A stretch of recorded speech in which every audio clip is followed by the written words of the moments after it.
Hola, ¿qué tal?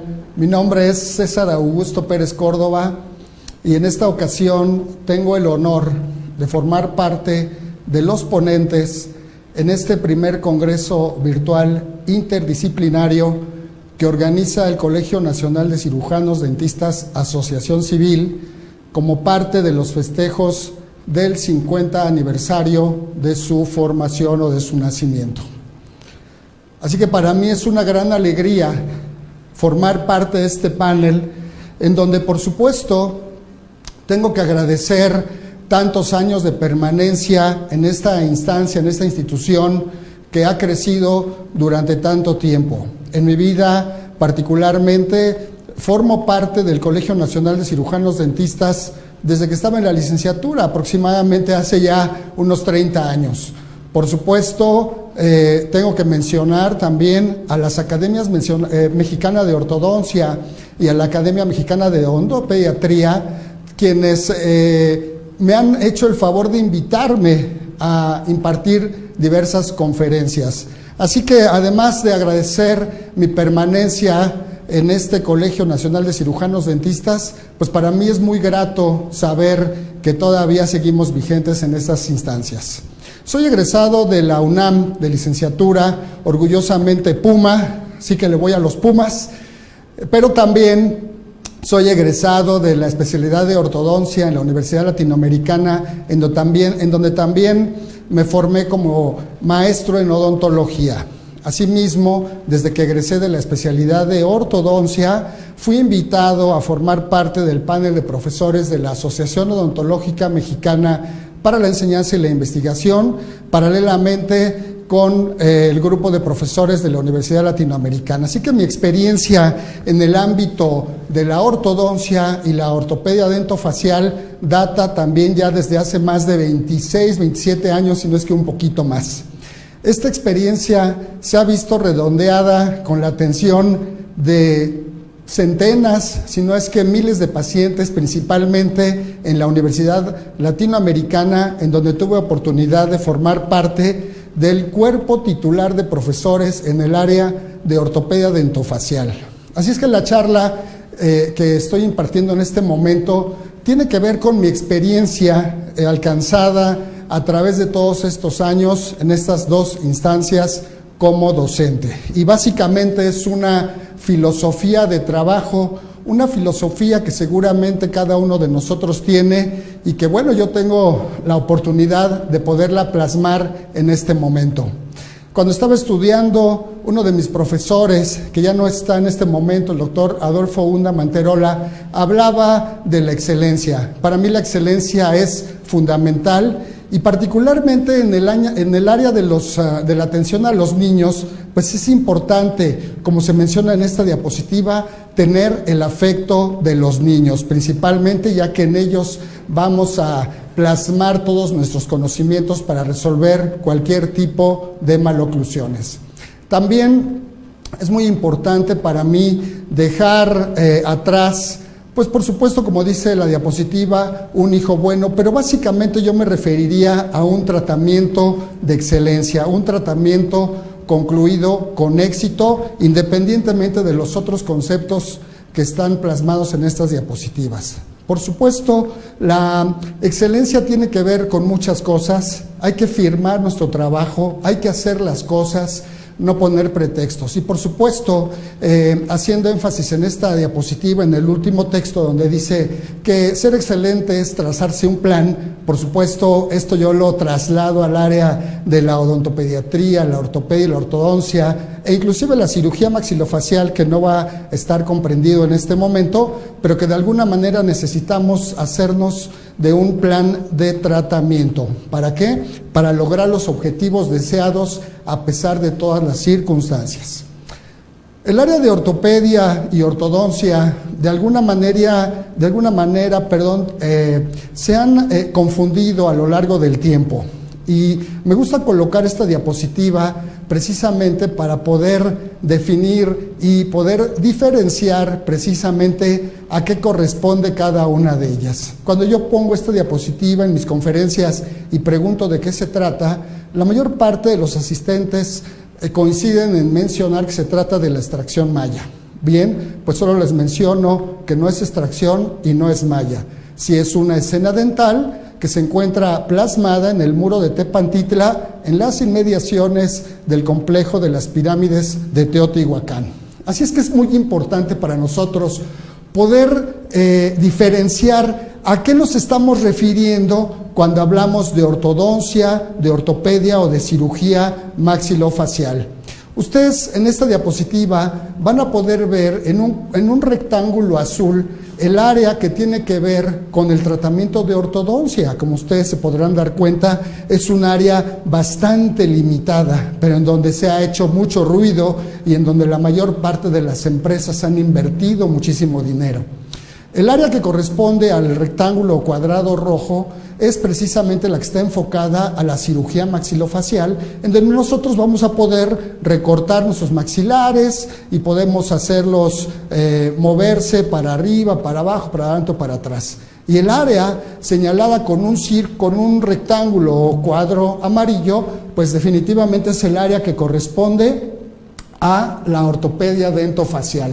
Definitivamente son tres áreas diferentes, pero que en algún momento llegan a coincidir o sus conceptos también llegan a ser coincidentes.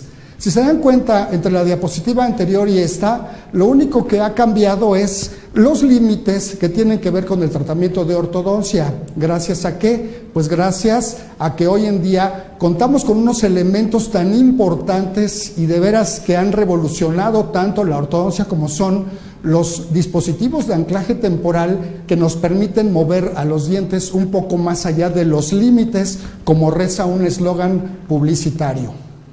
Así que es muy importante para nosotros en ortodoncia poder saber que la ortodoncia lógicamente estará implementada en aquellos maxilares en donde los propios dientes están implantados, es decir, en una clase 2, como en este caso, o en una clase 1, pues lógicamente los dientes se moverán dentro de sus propios huesos basales. Lo mismo sucede en las relaciones de clase 3.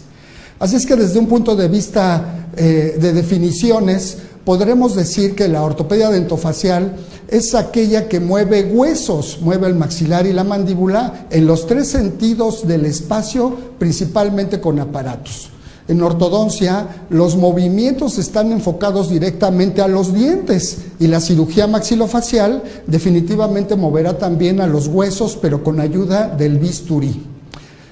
Para mí es muy importante que cada uno de los elementos que utilicemos o cada una de las acciones que realicemos estén perfectamente bien definidas.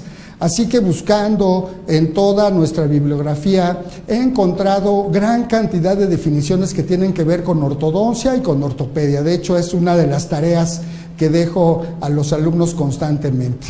Así que desde un punto de vista de definición de la ortopedia dentofacial, ¿o qué significa? Pues muy fácilmente podría decir que es la rama de la odontología que estudia, diagnostica y trata a todas las anomalías morfológicas y funcionales del sistema estomatognático. ¿Y cómo la trata? Bueno, pues utilizando aparatología ortopédica, funcional o mecánica, para lograr el equilibrio, la armonía facial y, por supuesto, una oclusión funcional.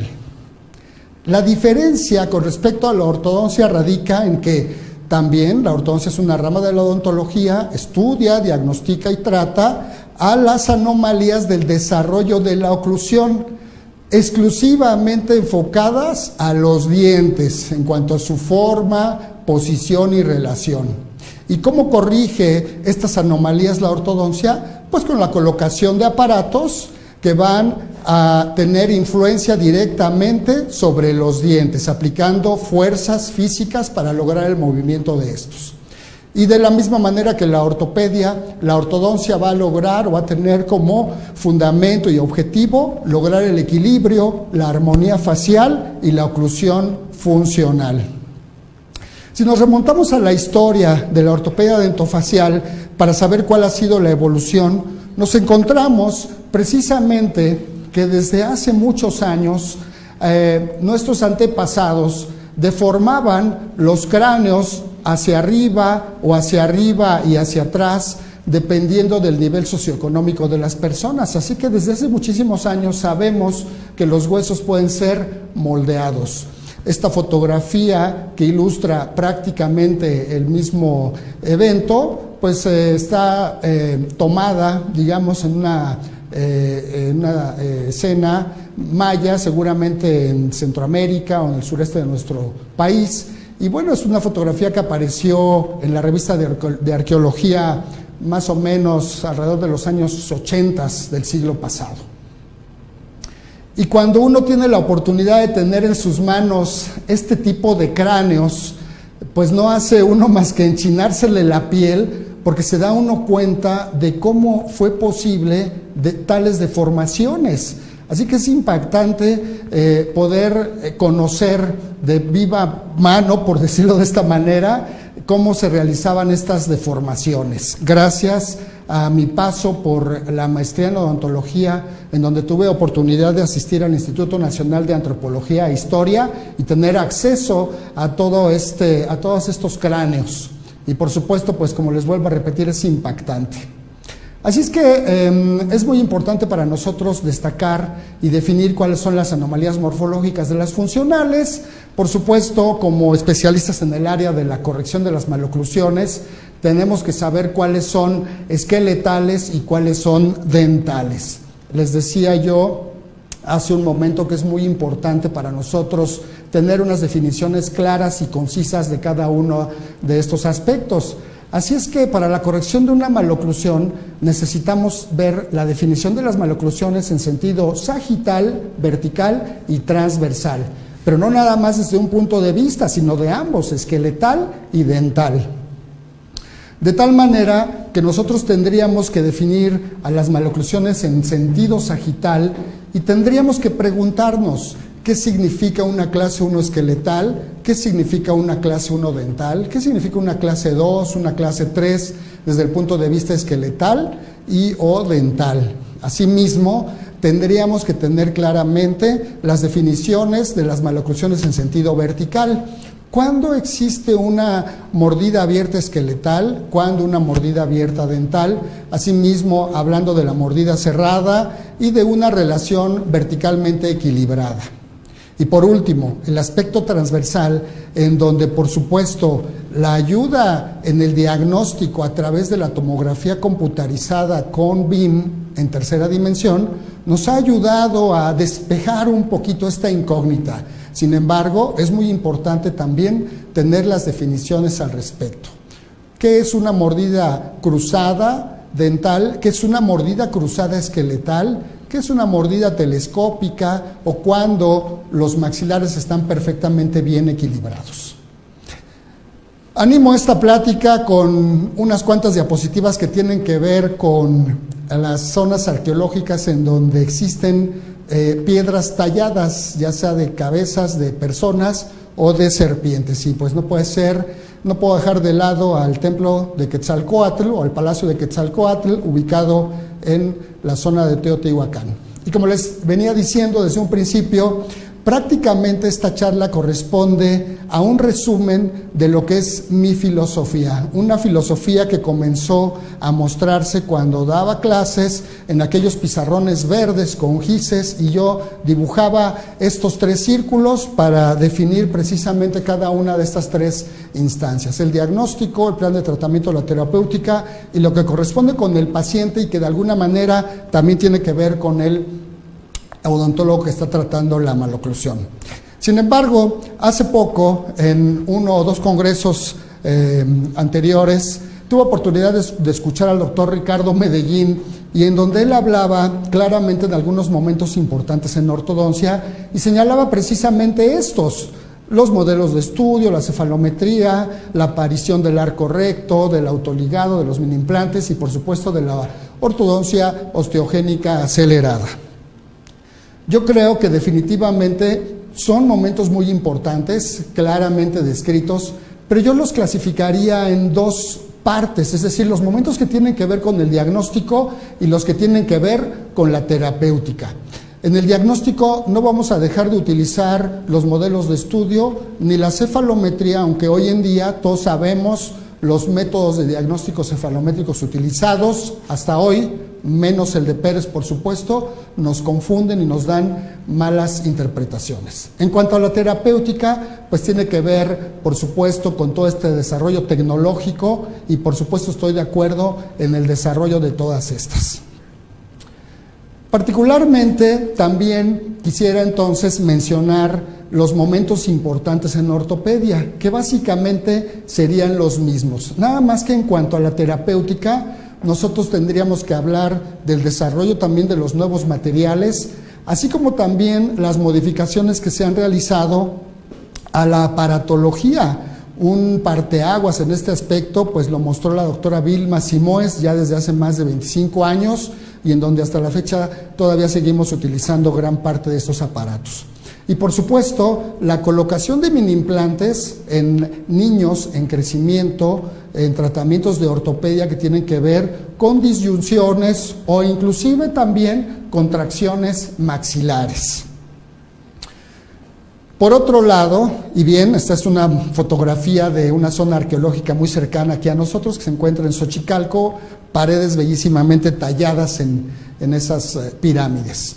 Bien, hablando del diagnóstico, definitivamente creo que hasta el día de hoy, en todos los lugares del planeta nosotros debemos de contar por lo menos con estos 4 elementos con los que hemos crecido todo el tiempo: los modelos de estudio, la fotografía clínica, la panorámica y otras radiografías y por supuesto la cefalografía que va a ser trazada. Hace algunos años tuve oportunidad de estudiar con un grupo sumamente importante y de veras profesional de excelencia, el grupo que encabeza el doctor Jorge Gregoret, y tuve oportunidad de estudiar precisamente la técnica de arco recto, y ellos, el grupo y el doctor, nos enseñaron a realizar montajes en articulador semiajustable. De una manera bellísima, todo su curso, pues básicamente lo seguimos durante mucho tiempo estas enseñanzas. Entonces, el montaje en articulador semiajustable es uno de los elementos que hoy forman parte del diagnóstico. No cabe duda que hoy en día está posicionado de cierta manera. Hoy en día también la toma de tomografías, valga la expresión, tomografías computarizadas en tercera dimensión con BIM, pues realmente facilita muchísimo el diagnóstico y nos evita tomar tantas radiografías como las dentoalveolares, las oclusales, las posteriores, en fin. Sin embargo, como les decía, esta es una filosofía personal. Yo, desafortunadamente, no utilizo el montaje en articulador semiajustable como un elemento de diagnóstico. Antes de que lo pudiera hacer, y no lo digo tajantemente, antes que pudiera realizar eso, o no realizarlo definitivamente, prefiero analizar otras cuestiones como son el crecimiento y desarrollo del paciente, la causa por la cual la maloclusión se ha establecido y, por supuesto, algo muy importante, el análisis funcional. Un análisis funcional que prácticamente no he escuchado en ninguna conferencia o curso que yo por lo menos haya asistido en los últimos 3 o 4 años. Y conste que he ido a muchos, precisamente por el interés que ha generado el análisis cefalométrico de Pérez. Quiero hacer rápidamente un breve resumen, unos breves comentarios respecto al análisis cefalométrico y al montaje en articulador. Como ustedes saben, el análisis cefalométrico realizado hasta hoy pues ha sido propuesto por diversos autores, Yarabak, Steiner, y cada uno de ellos nos dice una cosa que puede ser diferente entre uno y otro autor. Eso es de todos conocido. Sin embargo, sucede lo mismo con el montaje en articulador semiajustable, ya que hay también varias filosofías para poder determinar la relación céntrica y realizar ese montaje. Así que mientras un autor te dice que la relación céntrica se encuentra en una zona, otro autor en el mismo momento te puede decir que se encuentra en otro lado. Así que realmente esas son situaciones que yo no entiendo y por eso de alguna manera dejé de utilizarlas. Hoy en día también les puedo decir que hace 1 año y medio tuve oportunidad de ver al doctor Gregoret en el puerto de Veracruz en donde él nos indicó y nos dijo claramente, junto con la doctora Elisa Tuber, que ellos ya no realizan montaje en articulador semiajustable. Se apoyan de otras tecnologías como la tomografía y escanear la boca, en fin, para realizar nuestro diagnóstico. Yo personalmente, como les decía, no la realizo, sí hice infinidad de montajes para corroborar y cerciorarme de lo que les estoy mencionando. Por otro lado, por supuesto, sigo atendiendo los conceptos que ustedes pueden ver en la diapositiva, que tienen que ver con crecimiento, etiología y análisis funcional.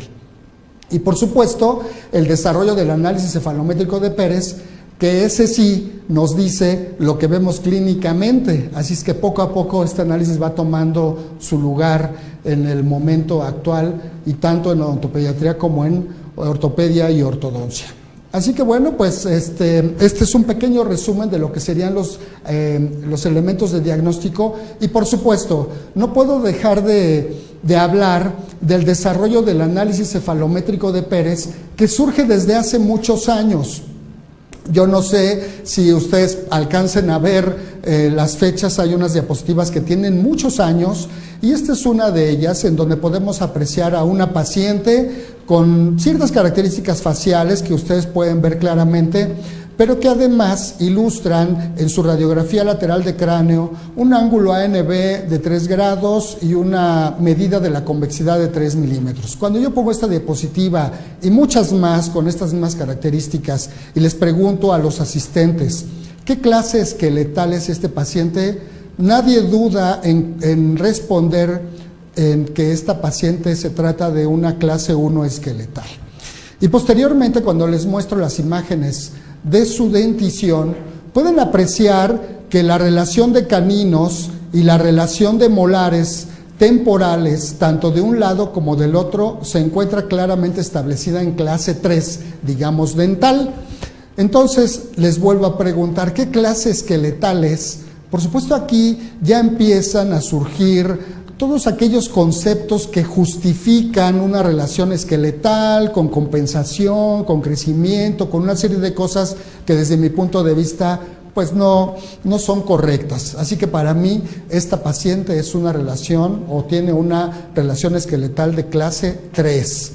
Y claramente lo demuestro en el análisis cefalométrico de Pérez, que adelantándoles está conformado por valores dados para cada biotipo. Este análisis cefalométrico de Pérez está redactado en el libro Tratado de Cefalometría, que se publicó o salió a la luz a finales del 2012, más bien a mediados de 2013, que fue cuando ya llegó a México, y es un análisis muy sencillo. Por supuesto, esto tiene un curso que dura hasta 24 horas o más. Simplemente les menciono en esta ocasión que el análisis cefalométrico de Pérez está dividido en dos partes, en el análisis de tejidos óseos y en el análisis de tejidos blandos. Desde el punto de vista óseo, nosotros vamos a poder destacar la colocación y la localización de los puntos de una manera muy clara, sin necesidad y sin tener que equivocarnos, es decir, siempre los vamos a obtener en la misma manera, en el mismo lugar.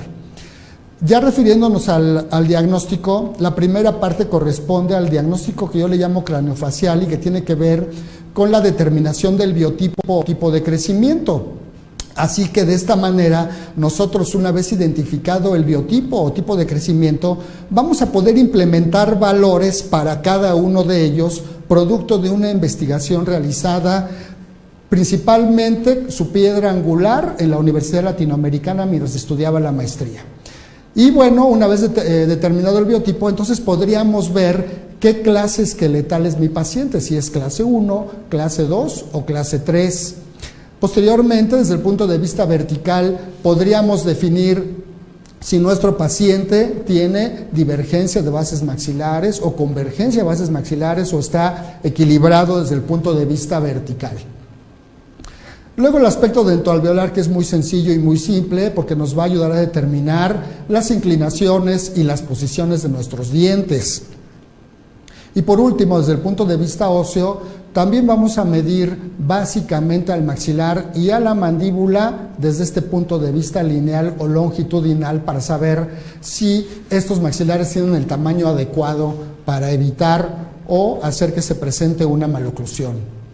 Y la segunda parte del análisis cefalométrico de Pérez tiene que ver con los tejidos blandos, lo cual es muy bello y es algo que ha revolucionado, personalmente he sentido esa gran aceptación, porque hablo de un plano horizontal verdadero que no es el que conocemos todos. Nada tiene que ver con la orientación de la cabeza, nada tiene que ver con la colocación de la cadenita, siempre me acuerdo de la canción. Y por otro lado, son dos conceptos, el horizontal verdadero y la vertical verdadera, que emanan de las características del biotipo de cada paciente. Y bueno, esto da como resultado el triángulo estético de Pérez, que nos va a ayudar a la determinación de saber quién es el culpable de la presencia de una maloclusión, por ejemplo, una clase 2 o una clase 3, pero además es un triángulo que se emplea prácticamente también para la determinación o no de realizar extracciones.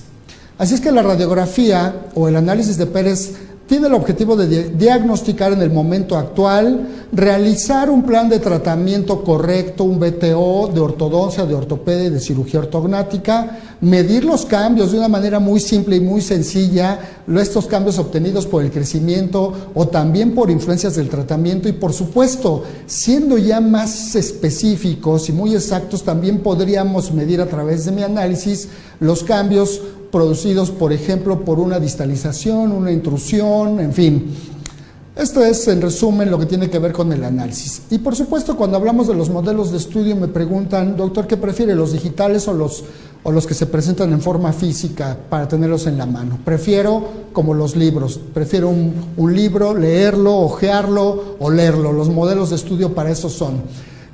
Tal vez no me he metido mucho al manejo de los modelos digitales, pero algo que para mí es muy importante es poder manipular los modelos en sentido sagital para saber si la corrección que pretendo realizar en ese sentido es correcta, también en sentido vertical y por supuesto en sentido transversal.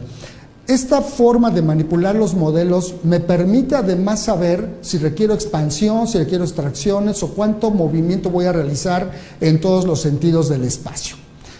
Pero algo muy importante también es que yo siempre recomiendo, y esto de manera conjunta para el análisis cefalométrico, determinar qué tan grave es la maloclusión, sobre todo en sentido sagital, porque es una de las partes que más nos interesa resolver en los niños cuando están en clase 2 o en clase 3.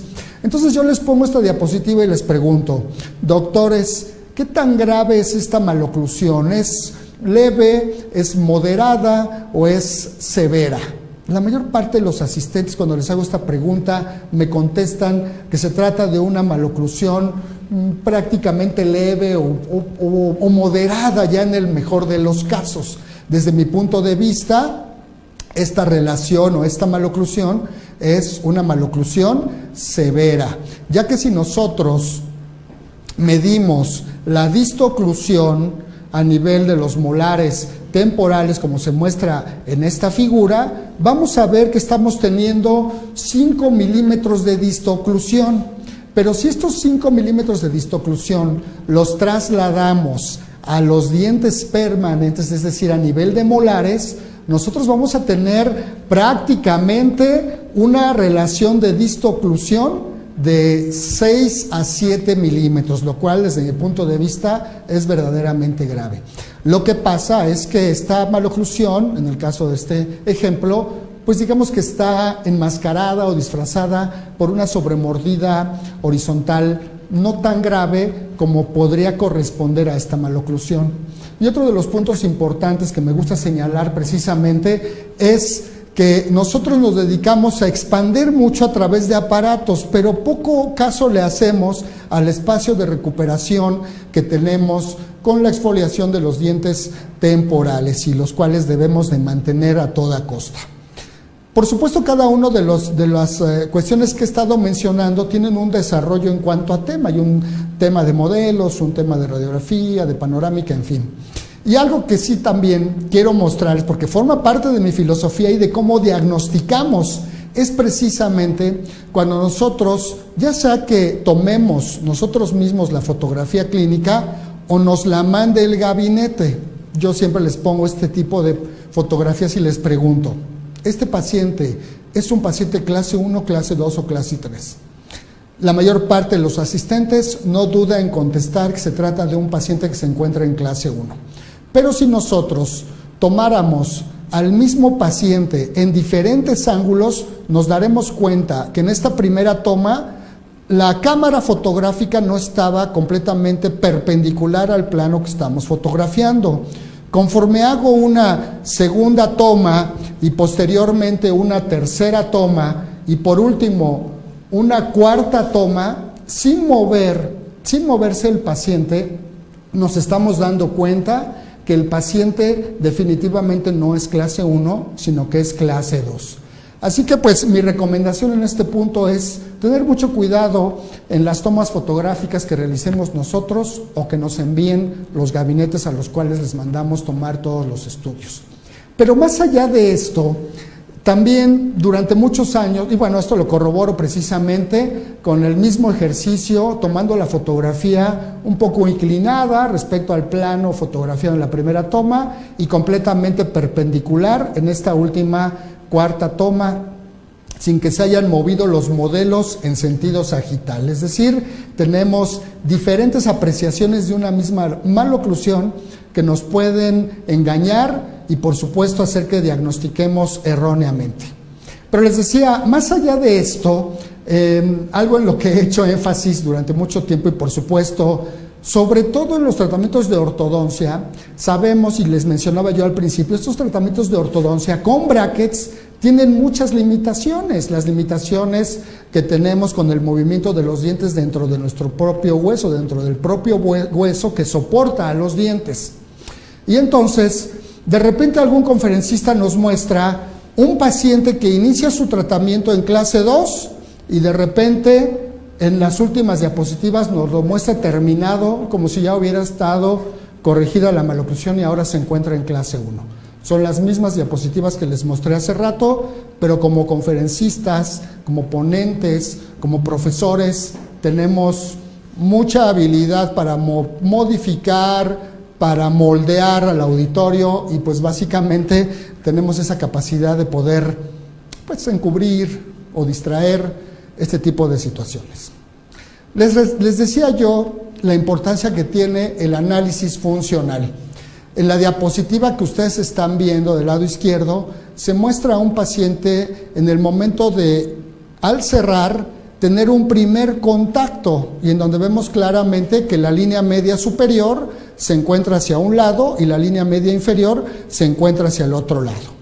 Cuando le pido al paciente que cierre completamente, entonces la mandíbula se desvía hacia el lado derecho del paciente y lógicamente la línea media inferior cambia de posición, pero esta segunda fotografía, la que ustedes están viendo del lado derecho, es la que muestra la oclusión completa, la oclusión habitual completa.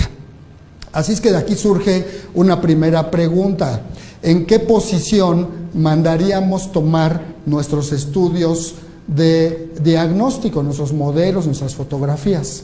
Sin embargo, esto es algo que he tenido oportunidad de desarrollar durante mucho tiempo y por supuesto también debido a esto tuve oportunidad de ofrecer una conferencia que tenía que ver con el aspecto funcional también en algún congreso en Acapulco y en donde presenté una gran cantidad de videos que muestran esta situación. Ahora mismo les presento un primer video en donde el paciente está abriendo y cerrando la boca de manera habitual y por supuesto él quita las interferencias, él ya no las siente, él automáticamente muerde en esa posición. Pero si yo le pido al paciente en una segunda instancia que trate de abrir y cerrar la boca y hacer coincidir sus dientes en línea media centrada, lo puede hacer, ¿de acuerdo? Entonces, esta parte de tomar videos desde este punto de vista es muy interesante desde el punto de vista funcional. Adicionalmente también, mientras estoy platicando con ellos, les ofrezco un chicle para saber si mastican más de un lado que del otro, en fin, una serie de procedimientos que me ayudan a realizar un análisis funcional. Y les decía que antes de hacer un montaje en articulador semiajustable, revisaba este punto del análisis funcional. Así que llegando al momento del montaje en articulador semiajustable, yo lo único que puedo decir es que, entrecomillo las palabras diagnóstico dinámico, porque desde mi punto de vista, sí, efectivamente, es un método de registro que se obtiene a través de una mordida de cera. Pero, y claro, generalmente los autores, quienes nos enseñan a esto, nos dicen que es la toma de una relación céntrica. Sin embargo, en la mayoría de las ocasiones, esta toma de mordida, pues no se hace de una manera natural, generalmente se hace de una manera forzada. Sin embargo, a través del tiempo, y como les decía, hay varias filosofías al respecto. Yo lo único que sí les podría recomendar a todas aquellas personas que han realizado algún tratamiento de ortopedia dentofacial, enfocado específicamente a corregir una clase 2, adelantando la mandíbula, sí les recomiendo que realicen este procedimiento forzado de obtener una relación céntrica, haciendo que la mandíbula se vaya lo más atrás que se pueda. Ustedes se darán cuenta si la mandíbula se va para atrás o no. Ese es un movimiento simple y sencillo que nos puede ayudar a determinar si el tratamiento tuvo éxito o no. Si la mandíbula se va para atrás y esa relación la registran a través de una cera azul o roja o del color que quieran, y luego hacen el montaje, se podrán dar cuenta si efectivamente el tratamiento ortopédico de base mandibular fue exitoso o no. Así es que eso es una recomendación que personalmente yo les hago. Entonces tenemos algunos puntos de vista personales en donde yo menciono, ¿sí?, que no mando tomar radiografías ni panorámicas ni laterales de cráneo en niños menores a 6 años de edad. Considero absurdo tomar radiografías en niños chiquitos para hacerse diagnósticos cefalométricos. No hago montajes en articulador en niños menores de 10 años, tampoco por ninguna razón. Y siempre a partir de los 3 años de edad y hasta los pacientes adultos, realizo un análisis funcional, como ya mencioné, y en donde pues podría considerar el montaje en articulador de acuerdo al objetivo que quiera yo realizar, ya sea, como muchos autores dicen, desprogramar la musculatura o simple y sencillamente hacer una plática espectacular en donde paso a paso digo cómo se debe de realizar. Por otro lado, tampoco tomo o mando tomar tomografías computarizadas con BIM en tercera dimensión a niños menores de 6 años, a menos que lo considere necesario. Generalmente, siempre este procedimiento lo hago ya en pacientes más grandes. Ese sería un resumen de lo que tiene que ver con aspectos de diagnóstico. Esta es una pirámide que se encuentra en la zona de Bacalar. Hay grandes zonas arqueológicas solas, muy poco visitadas, y en esta principalmente, que está cubierta precisamente por estas palapas, podemos ver imágenes, este tipo de imágenes de piedras talladas de manera espectacular, que no muestran más que pues esta espectacularidad que representan todas estas civilizaciones. Ya enfocados al plan de tratamiento, por supuesto, tenemos que analizar la edad, si el paciente está en crecimiento, el tipo de dentición, cuáles son los objetivos que vamos a querer y, por supuesto, toda la terapéutica con la cual contamos. Ahora bien, hay que tomar en cuenta estos puntos. Mientras más grande sea el paciente que está en crecimiento, pues más difícil será lograr toda la corrección, ya que no tenemos tanto tiempo para lograrla. Mientras más grave sea la maloclusión, pues lógicamente más dificultad tendremos para lograr toda su corrección. ¿Por qué? Porque se requiere muchísimo tiempo. Entonces tendríamos nosotros que establecer prioridades y saber cuál es el tipo de terapéutica que vamos a emplear. Para lo cual es muy importante relacionar la edad del paciente, si es hombre o si es mujer, y por supuesto medir la distoclusión, la mesioclusión o la mordida abierta o mordida cerrada que tiene, para saber entonces relacionar esos 3 aspectos. Y pongo un ejemplo muy sencillo de 2 hermanitas que llegan al mismo tiempo al consultorio y me dicen: doctor, quiero que atienda a mis niñas, que les corrija su maloclusión. La niña de rojo, del suéter rojo o anaranjado, es mayor por 1 año y medio, sin embargo ya están cercanas al límite en donde ellas ya estarán creciendo, ¿no? Así es que empiezo a trabajar con ellas. A la niña grande le coloco, por supuesto, una máscara de protección maxilar igual que a la chica, porque evidentemente se trata de maloclusiones de clase 3 que han sido pues obtenidas o es resultado de aspectos hereditarios. A la grande también le coloco un aparato que por supuesto pues tiene que ver con la imaginación de uno, cómo uno quiere resolver el problema lo mejor posible, así que le incorporo unas pistas de clase 3 al anclaje de máscara y así tener 24 horas de atención ortopédica a la niña. Posteriormente, como ya no tiene crecimiento, le coloco brackets, mientras con la niña chiquita sigo teniendo el tratamiento con la máscara. La niña grande sigue avanzando, la chiquita también ya se descursó la mordida, sigue avanzando, pero también está llegando a un límite de crecimiento, así que llegamos al momento en el cual la niña grande termina con una relación, vamos a decir, apropiada. Sin embargo, ustedes lo están viendo, es una situación en la que se ha compensado la dentición, es decir, el aspecto óseo esqueletal de cierta clase 3 que todavía se puede apreciar aquí en la cara, y por supuesto a la niña chiquita que bueno, pues ya prácticamente llegamos al punto final. Ellas dos, la grande pues habrá terminado allí, la chiquita se le colocarán brackets y seguramente se le colocarán algunos tornillos en lo que ahora se está realizando de manera más común, colocando tornillos o DATs en shelf mandibular. Me gusta comenzar el tratamiento con un fin en mente, así que en aquellos pacientes que se encuentran en clase 2, siempre les pido que adelanten la mandíbula para saber si la corrección o el cambio que se está obteniendo puede ser efectivo. Si es así, pues lógicamente implemento una terapéutica de corrección ortopédica. En los casos de clase 3 también hago lo mismo, pero solamente aplican aquellos en donde la maloclusión es funcional, es decir, en donde los pacientes puedan realizar el movimiento de la mandíbula hacia atrás. Y por supuesto, mis objetivos en pacientes en crecimiento nunca van a variar. Claro, estarán muy limitados, como ya dije, si la maloclusión es grande y si el tiempo que le quede de crecimiento ya es insuficiente. Pero siempre mis objetivos van a ser estos: obtener una relación de clase 1 de molares y de caninos, sobremordida vertical y horizontal ideales y por supuesto una oclusión posterior ideal. Estas situaciones dentoalveolares son exactamente lo mismo en relación al aspecto esqueletal, es decir, significarán que el paciente termina en clase 1 esqueletal y además vertical y transversalmente equilibrado. Desde el punto de vista funcional, pues lógicamente tendré que hacer que el paciente al final del tratamiento pueda masticar, deglutir y hablar en forma equilibrada sin que se afecten las estructuras anatómicas que conforman el aparato estomatognático o la boca.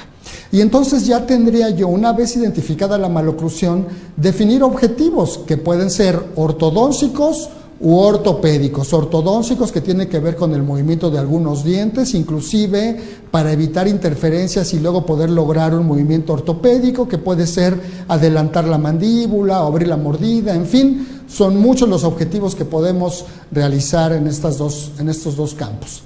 Por otro lado, también entonces tendríamos que definir cuál es el tipo de terapéutica que tenemos, y simplemente la menciono de esta manera: en dentición temporal, desgastes selectivos, y luego posteriormente puede haber tratamientos de ortodoncia, tratamientos de ortopedia que pueden ser mecánicos o funcionales. Los de ortodoncia fija o removible, y por supuesto ya en pacientes adultos la cirugía y terminando con un ajuste oclusal. Desde el punto de vista de la dentición temporal, pues entonces vamos a ver qué obtenemos con cada una de nuestras terapéuticas. Con desgastes selectivos podemos obtener cambios óseos transversales y sagitales. Con aparatos ortodóncicos, ya sea fijos o removibles, vamos a obtener cambios dentoalveolares en la movilidad de los dientes, en la posición de los dientes. Y las aparatologías o los aparatos ortopédicos que podríamos nosotros emplear, ya sea mecánicos o funcionales, precisamente lograrán resultados en sentido vertical, transversal y sagital que tienen que ver con aspectos óseos. En dentición mixta prácticamente tenemos los mismos resultados. Tenemos que ser muy sensatos en ver si un aparato, por ejemplo, un Bimbler que tiene resortes frontales, nos está dando como resultado el objetivo esqueletal, que sería prioritario, pero además a través de los resortes podríamos nosotros obtener cambios dentoalveolares. Asimismo, los aparatos ortopédicos, mecánicos o funcionales también nos van a dar cambios óseos verticales, transversales y sagitales. Muy bien. Ahorita tenemos precisamente una pequeña pausa en donde estamos viendo precisamente que, bueno, haciendo un énfasis en esta parte de la conferencia. Bien, vamos a continuar. Me voy a regresar. Durante mucho tiempo en el desarrollo de estas dos áreas y como profesor en el área de ortopedia dentofacial, en el área de odontopediatría, en la especialidad de odontopediatría, tuve oportunidad de desarrollar y de crear muchos aparatos. De hecho, esta diapositiva, como ustedes se pueden dar cuenta, data de 1995, es decir, fue tomada en esa fecha. El hecho de ser profesor en la Universidad Latinoamericana en esta área me obligó a ver mucho todo lo que corresponde a la diferente aparatología que se pudiera colocar en los niños. Así que ustedes pueden ver en esta diapositiva una gran cantidad de aparatos, de los cuales tuve oportunidad prácticamente de hacerlos todos y colocar pues muchísimos aparatos en esta universidad para el tratamiento de estos niños que llegaban a sus instalaciones. Por lo menos hacíamos entre 20 y 30 aparatos a la semana y fui profesor durante 18 años, hagan sus cuentas. Y bien, yo clasifico a la aparatología, por supuesto, en ortodóntica, como ustedes lo pueden ver aquí, que tiene que ver con aparatos fijos, que pueden ser pasivos y activos, y aparatos removibles, que también nos van a dar movimientos de ortodoncia, también pueden ser pasivos y activos. Dentro de lo que viene siendo la aparatología fija, activa, pues por supuesto se encuentran los brackets y un arco utilitario, como lo muestro aquí, que utilizo de manera continua en la resolución de diversos problemas. Así que bueno, pues en esta diapositiva ustedes podrán ver la gran cantidad de aparatos, ya sea fijos o removibles, que provocan cambios dentoalveolares, es decir, movimientos de ortodoncia, como pueden ser un péndulo que distaliza, un cuadélix que expande, una placa de expansión con un alambre que sostiene al central para que no se vaya hacia el otro lado, la colocación de arcos utilitarios con algunas modificaciones, placas activas, en fin, una gama muy amplia de aparatos que pueden ayudarnos a solucionar nuestros problemas desde el punto de vista ortodóntico. Por otro lado, ya una vez que nosotros estamos en posibilidad de colocar ortodoncia, ¿verdad? Es decir, nosotros tendríamos que saber cuáles son los límites de nuestro tratamiento ortodóntico. Eso nos lo dice el diagnóstico de manera resumida. Saber si vamos a hacer extracciones o no, saber si necesitamos anclaje para realizar algunos movimientos, saber cómo vamos a retraer los segmentos anteriores en caso de que hayamos realizado extracciones, cuánto torque le vamos a dar a nuestros dientes en la parte anterior y posterior, si nos podemos permitir un procedimiento de distalización para evitar extracciones y por supuesto conocer todos los sistemas de brackets conocidos, ya sea que sean de autoligado o de ligado normal, o que sean tanto colocados de forma vestibular como por la parte lingual. Y por supuesto también entonces habrá que conocer la aparatología ortopédica, si son aparatos mecánicos o miofuncionales o funcionales, ya que con el advenimiento de los aparatos de la doctora Vilma Simoes se incorporó el término de ortopedia funcional de los maxilares. Sin embargo, los aparatos todos son miofuncionales. Yo coloco ahí, por supuesto, el Twin Block. Y bueno, también aquí estamos viendo un collage de diversas fotografías que muestran aparatos que hemos colocado durante muchos años y que pues tienen que ver con disyuntores. Yo personalmente yo no me gusta el Hyrax, siempre he colocado el Has, ya sea solo o como anclaje para traccionar al maxilar. Hoy en dentición mixta veo que también se han colocado DATs, dispositivos de anclaje temporal para hacer expansiones y también para traccionar al maxilar. Yo no he tenido necesidad hasta hoy de colocar DATs en niños. Definitivamente los coloco ya en pacientes adultos. Las máscaras de protracción, las pistas, el Bimbler, el arco extraoral, en fin, una gama de aparatos que tienen que ver con la corrección de cualquier anomalía, de cualquier circunstancia. Y por supuesto, habría que conocer claramente cuál es el modo de acción de los aparatos. Podríamos decir que algunos remodelan la articulación, que algunos otros remodelan los aspectos dentoalveolares, algunos separan las suturas, es decir, tendremos nosotros que saber cómo está constituido nuestro aparato y qué es lo que va a lograr. Y para la confección de la mayoría de los aparatos funcionales siempre recomiendo la mordida constructiva. La mordida constructiva tiene que ver con el aparato que se va a colocar, por supuesto para la corrección de la maloclusión y precisamente por el aparato, porque cada uno de ellos tiene características diferentes. Ya con la experiencia de conocer toda la aparatología ortopédica, por supuesto, uno se puede dar el lujo de proponer modificaciones a la aparatología. Esto lo he realizado a través de muchos años y aquí podemos ver algunos ejemplos de estas modificaciones. Por ejemplo, aquí arriba pueden ver la colocación de un Bimbler combinado con un arco utilitario en la arcada superior.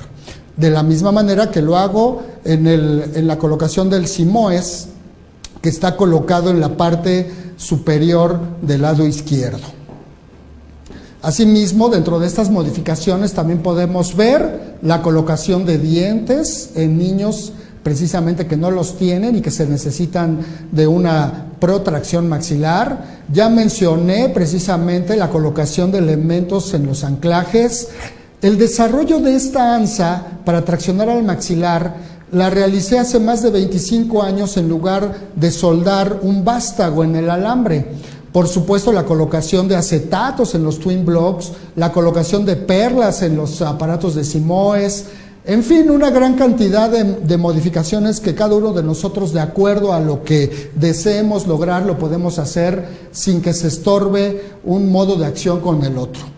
Así que bueno, independientemente del aparato, por supuesto tenemos que saber cuáles son las indicaciones de cada uno de ellos. En esta diapositiva señalo si los aparatos solo sirven para corregir aspectos sagitales y verticales, o sagitales, verticales y transversales, o si también corrigen aspectos dentoalveolares, en fin, clasifico a los aparatos en lo que va a solucionar. Y por supuesto, también habría que considerar otros factores que tienen que ver con la elaboración de estos aparatos, como son la dificultad para su elaboración, si es cómodo para el paciente, cuánto tiempo lo va a usar al día, cuánto cuesta y sobre todo, ¿es efectivo o no? Así es que con esta carita señalo los aparatos que tienen esa indicación. Y con estas otras caritas voy a señalar si el aparato es muy bueno o definitivamente es pésimo en todos estos aspectos. Y, por ejemplo, hablando de las clases 2 o aparatos que están indicados para resolver a las clases 2.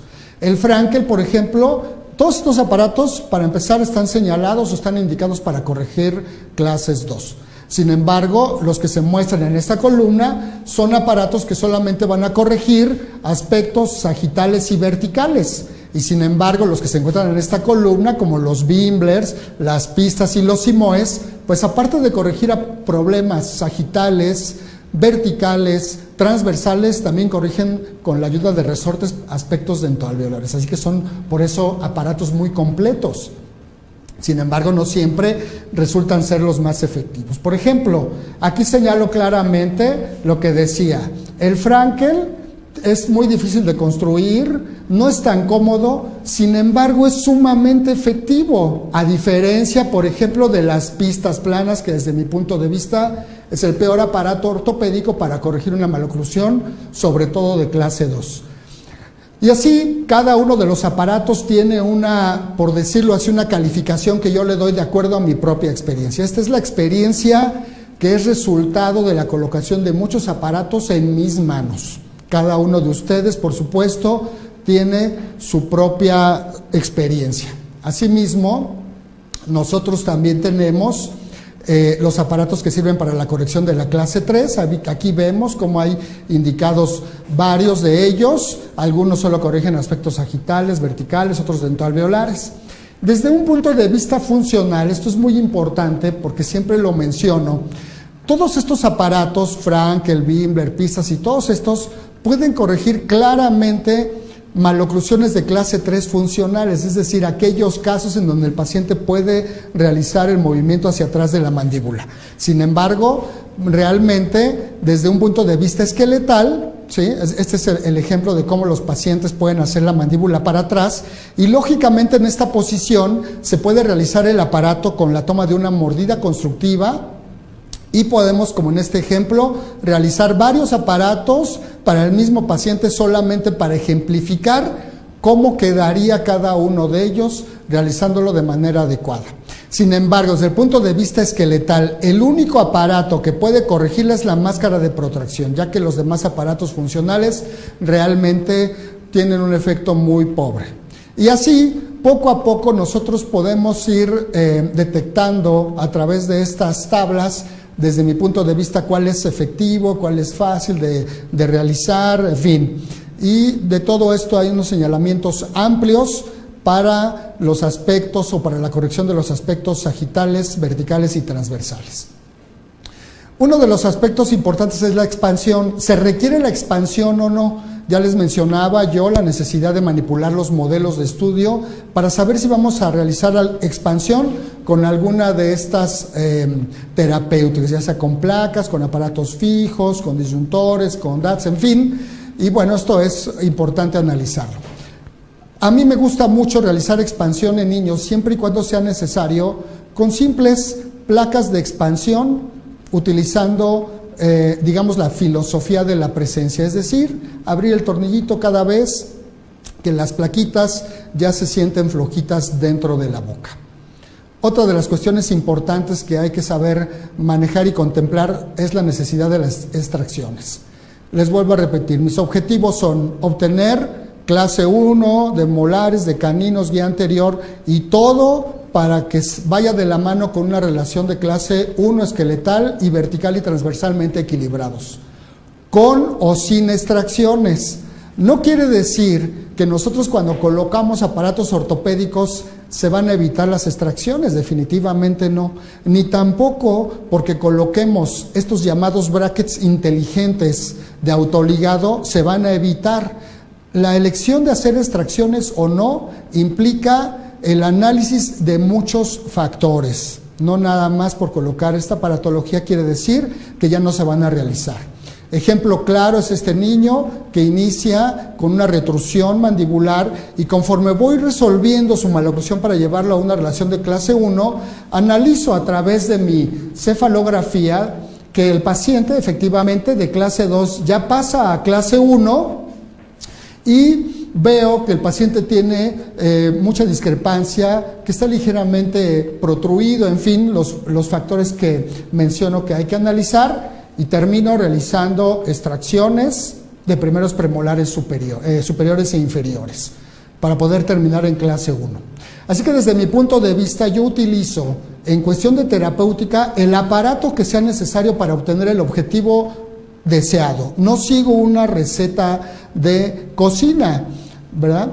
Entonces también en relación a los costos de los aparatos y sobre todo de los brackets, no significa que porque coloquemos los brackets más caros serán los mejores. De hecho, yo prefiero colocar brackets sencillos de ligado normal en dentición mixta para poder colocar perfectamente bien un arco utilitario que va a ser de muchísima ayuda para el establecimiento de una buena oclusión. Y por supuesto hay mil cosas que decir respecto a la colocación de aparatología y enseguida solamente muestro algunos casos que han sido resueltos de manera adecuada. El caso de una chiquita que tiene una relación de mordida cruzada anterior, mordida cruzada posterior unilateral y que se ha resuelto con un sencillo desgaste selectivo llevado de manera paulatina. Por otro lado, tenemos un caso de clase 3 en dentición temporal. La chiquita llega a los 3 años y medio de edad con una relación de clase 3 tan grave que pensé que me iba a costar mucho trabajo resolverla. Sin embargo, la niña ha cooperado de tal manera que en este momento estoy, como ustedes lo pueden ver en estas imágenes. Si hacemos el comparativo inicial y actual, vemos a través también del análisis facial que la niña ha cambiado de manera espectacular en el lapso de tiempo de 1 año y medio. Por supuesto, hay muchas maloclusiones que yo describo en el curso del análisis cefalométrico que doy, porque esto requiere de un análisis cefalométrico, es decir, saber qué pasó, qué es lo que cambiamos, creció el maxilar, creció la mandíbula, en fin, cuáles son los resultados del tratamiento y cuáles son los resultados del crecimiento. Así también tenemos a mi amigo John, que tiene una sobremordida horizontal espectacular de 14 milímetros y que con el paso del tiempo y la utilización de aparatología ortopédica y al final con brackets, terminó en una relación de clase 1 de ambos lados, con además un equilibrio perfectamente establecido a nivel facial. Y así podremos nosotros tener y mostrar muchos casos, inclusive de mordida abierta como lo es este, en donde con la colocación de aparatos que están viendo del lado inferior, como son el simoes, se va resolviendo la maloclusión. Esta última imagen corresponde a una zona arqueológica que se encuentra en el norte de nuestra ciudad y que se llama Tenayuca. La conocí precisamente porque nuestro jefe de gobierno nos puso el metrobús desde donde yo vivo hasta la estación Tenayuca y entonces tuve oportunidad de llegar ahí. Así que también es una zona bellísima. Y por último, el paciente. Voy a hablar muy rápido de este tema, no lo quería incorporar por el tiempo, pero tenemos que ver que el paciente coopere, tendremos que saber cuáles son sus expectativas. Los niños, por supuesto, los niños chiquitos, los adolescentes, no tienen tantas expectativas como estas, ¿verdad? Solamente, ustedes saben, a los niños los llevan a la fuerza, pero sí hay que entender que hay que motivarlos. Y yo aprendí a motivar a los niños durante mi estancia en la Universidad Latinoamericana. También hay que saber que estos niños tienen que cooperar. McNamara menciona aparatos de mínima cooperación, de moderada o de máxima cooperación. Para mí todos los aparatos son iguales. Necesitamos de la cooperación de los niños, entonces hay que darles aparatos vistosos, que no les molesten, que les guste presumir y que por supuesto puedan ser utilizados adecuadamente. El tratamiento de un niño en dentición mixta o desde antes, viene desde antes, es necesario que tengamos definido a dónde vamos a llegar, qué es lo que queremos llegar, así que podemos dividir este tratamiento en diferentes fases, para que al final nosotros tengamos un paciente funcionalmente establecido en donde él pueda masticar, deglutir y hablar sin que se afecten, como mencionaba anteriormente, todas las estructuras del aparato estomatognático. Y por último, pues muestro las imágenes de un paciente que desarrolló o se corrigió una maloclusión, termina con extracciones, pero en los movimientos de proyección mandibular, lateralidad derecha e izquierda, muestra un equilibrio perfecto. Todo esto, como les menciono, tiene que ver con videos mostrados, por supuesto, en otro momento. Entonces, por último, hay que saber si el paciente coopera o no, si asiste o no asiste. Y además, en la consulta privada, si paga o no paga. Por supuesto, la combinación de estas circunstancias nos dará un resultado apropiado o no. Pero también, esta última parte la pongo porque pues es necesaria. Nosotros como clínicos, como especialistas en la corrección de estas maloclusiones, necesitamos saber si somos buenos o somos malos. Es decir, sabemos o no sabemos. Si somos honestos o no. Y si cobramos caro o cobramos barato. Así es que en la resolución de nuestras maloclusiones podemos encontrar que hay pacientes que sí cooperan y que el doctor sí sabe, que sí asiste y que además el doctor es honesto, y que el paciente sí paga y que además el doctor cobra caro. Pero hay muchísimas combinaciones, por ejemplo esta, en donde el paciente no coopera y el doctor no sabe, en donde el paciente sí asiste, pero el doctor no es muy honesto, y por último el paciente, a pesar de todo, sí paga y el doctor cobra caro. La combinación es muy grande, es muy amplia, así es que nosotros se los dejo para que lo pensemos. Personalmente, el término de excelencia significa saber decir me equivoqué y proponerse no cometer el mismo error. Es levantarse cada vez que se fracasa con un espíritu de aprendizaje y superación. Triunfo es igual a éxito y por supuesto no hay mayor alegría que lograr una meta que exigió lo mejor de nosotros. Una meta que es muy larga. En el curso del análisis cefalométrico de Pérez pongo casos que iniciaron desde los 6, 7, 8 años de edad y que están terminados, por decirlo así, a los 18, a los 20 o más edades, pero todos con éxito. Aquí en esta última fotografía muestro algunos de los pacientes que han formado parte de lo que he escrito, de lo que he mencionado. Acá abajo tenemos una chica que apareció en el libro, este otro chico, Luis Rodrigo, también, en fin. Acá arriba está la chiquita de la clase 3, de este lado, acá atrás de mí. En fin, prácticamente son pacientes que han terminado su tratamiento de manera exitosa, con excelencia. Somos lo que hacemos día a día, de modo que la excelencia no es un acto, sino un hábito. Por supuesto, no me formé solo, la influencia de tantas personas, y esto tiene que ver precisamente por mi paso por la Academia Mexicana de Ortodoncia, en donde tuve oportunidad de convivir y compartir con grandes maestros, como ustedes lo están viendo aquí, con la doctora Vilma, con Rod, con McNamara, Ricketts, en fin, no nada más desde un punto de vista académico, sino también social. En la fotografía superior del lado izquierdo, donde estamos en una cata de mezcal, que es mi bebida favorita, a propósito, con el doctor Tom Pitts. Y por supuesto a los antilopones, quienes son mis compañeros de la especialidad y con quienes todavía hasta la fecha seguimos comentando casos clínicos, ¿sí? Seguimos comentando casos clínicos y tenemos constantes reuniones precisamente para seguir conservando esa amistad y por supuesto seguir adelante en este camino tan hermoso que es la ortodoncia, la ortopedia dentofacial y la cirugía ortognática. No me queda más que terminar con esta bella imagen de una puesta de sol en Teotihuacán y volver a dar las gracias al Colegio Nacional de Cirujanos Dentistas por esta amable invitación, de la cual, vuelvo a repetir, me siento muy honrado, y desde este foro quiero decirles a toda la gente que nos ve, no nada más en la Ciudad de México, en las diferentes ciudades del país, sino en el resto del mundo, que el Colegio Nacional de Cirujanos Dentistas es una gran institución de la cual me siento honrado en pertenecer. Muchas gracias por su atención, muy amables, y felicidades a todo el Colegio Nacional de Cirujanos Dentistas. Gracias por su atención.